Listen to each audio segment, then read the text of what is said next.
Oklahomans rally at the state capitol to protest against a near-total abortion ban. A heat advisory prompts precautions for pets and livestock. And a tie for county sheriff in Carter County, how election officials aim to break the tie. Details coming up on the KGOU AM NewsBrief for Tuesday, June 25th. I'm Nick Daniels. 2 years ago, Roe v. Wade fell, triggering a near-total abortion ban in Oklahoma. State Impact's Jillian Taylor reports Oklahomans and advocacy groups from bordering states gathered outside the state capitol yesterday to rally against these restrictions. My body, my choice. My body, my choice. My body, my choice. My body, my choice. In tandem with strikes held across the country, advocates at the OKC Women's Strike commemorated what they called the somber anniversary of the Dobbs versus Jackson ruling. This is not the will of the people. But the fight today is bigger than Roe.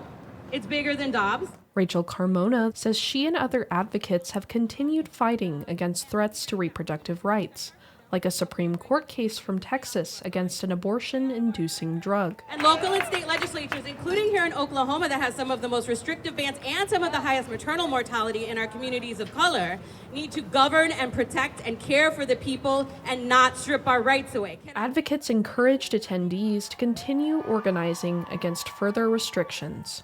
For State Impact, I'm Jillian Taylor. There's a heat advisory in effect today, and the hot weather is expected to stick around for the next several days.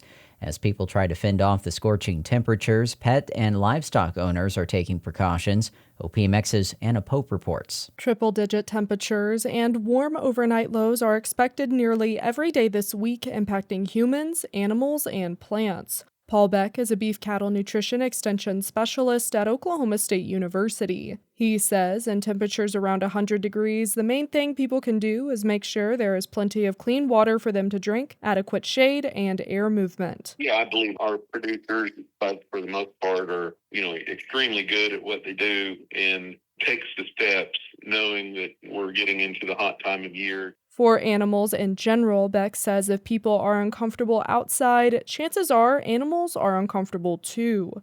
I'm Anna Pope. A second round of funding is available for projects that expand high-speed internet in the state. The Oklahoma Broadband Office is accepting competitive proposals through its portal on its website until July 8th.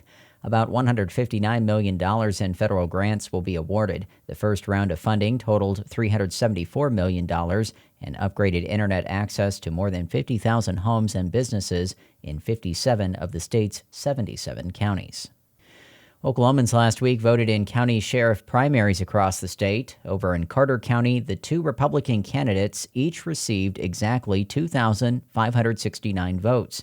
OPMX's Grayson Wheeler has more on how election officials are handling the unusual situation. The Carter County Election Board needs to find a way to break the tie between current Sheriff Chris Bryant and challenger DJ Long. The state doesn't allow runoffs for races with only two candidates. If recounting the ballots by hand doesn't change the results, it will come down to pure chance, a name drawn from a container. Carter County Election Board Secretary Diane Hall says the candidates will choose the container, and their names will be written in identical font on identical papers, folded identically. A district judge will draw the name. Hall says the recount will take a while, but she hopes to determine a winner before the 4th of July. Because only Republicans ran, the victor will be the next sheriff. I'm Grayson Wheeler. Governor Kevin Stitt approved a slate of new administrative rules for the State Department of Education on Friday. State Impact's Beth Wallace reports one of the rules championed by State Superintendent Ryan Walters could have a big impact on school district accreditation. Stitt approved more than a dozen new rules for OSDE, but the most controversial one ties test scores to districts' accreditation statuses. School districts will receive an academic deficiency if a majority of their 3rd through 8th and 11th grade students failed to score at or above the basic level on annual state standardized tests in English and math from this last school year's testing cycle. If the district fails to show a 5% increase in scores from next school year's testing data, its accreditation will be downgraded to accredited with warning. And if districts fail to reach that 5% improvement goal the following year, they'll be downgraded to the last level before non-accreditation. The Oklahoma Rural Schools Coalition recently published a list of more than 60 districts that would be affected by the rule based on available testing data. Advocates called on lawmakers Congress to reject the rule this legislative session, but the House punted it to the governor without taking a vote. For State Impact, I'm Beth Wallace. Read more news at our website, kgou.org. We also invite you to subscribe to the KGOU PM NewsBrief podcast. I'm Rachel Martin. You probably know how interview podcasts with famous people usually go. There's a host, a guest, and a light Q&A. But on Wildcard, we have ripped up the typical script. It's a new podcast from NPR where I invite actors, artists, and comedians to play a game using a special deck of cards to talk about some of life's biggest questions. Listen to Wildcard wherever you get your podcasts, only from NPR.